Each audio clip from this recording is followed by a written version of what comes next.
Imagine waking up one morning and realizing your country just got downsized. Not furloughed, downsized. A shutdown that was supposed to be temporary suddenly looks like a hostile corporate takeover. Except the CEO is Donald Trump, and the boardroom is the White House. At first, it looks like every other shutdown. Federal workers are sent home, offices shutter, and government websites display those cheery "we're closed" signs. But then comes the twist. This time, the furloughs aren't temporary. The White House quietly hands down reduction in force orders, bureaucratic code for mass layoffs, tens of thousands of career civil servants, gone. Not just unpaid. Fired. Next, the knife cuts deeper. Social Security and Medicare? Supposed to be untouchable. But Trump threatens to pause payments, blaming cash flow management. Millions of seniors panic as checks arrive late, or not at all. Meanwhile, federal funds to states dry up. Housing aid, healthcare subsidies, food programs frozen.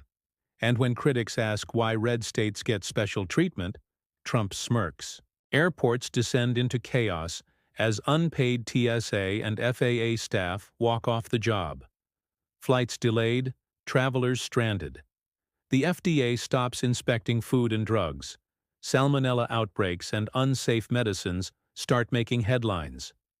Cybersecurity teams are stretched so thin that hackers practically waltz into federal systems. The country begins to look less like a shutdown and more like a slow-motion collapse. And then, the cherry on top, Trump declares an economic emergency, created by the very shutdown he engineered. He claims it gives him power to redirect funds, deploy federal agents, even impose law and order crackdowns in cities he labels anarchist.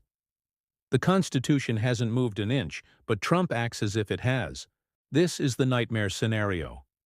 Not just missed paychecks or closed parks, but a government deliberately hollowed out, with emergency powers stretched, programs frozen, workers purged, and democracy weakened. Because in Trump's worst-case playbook, a shutdown isn't a stumble, it's a strategy. So the question isn't just what happens if the government shuts down. The real question is, what happens if the shutdown never fully ends? Like, share, and subscribe.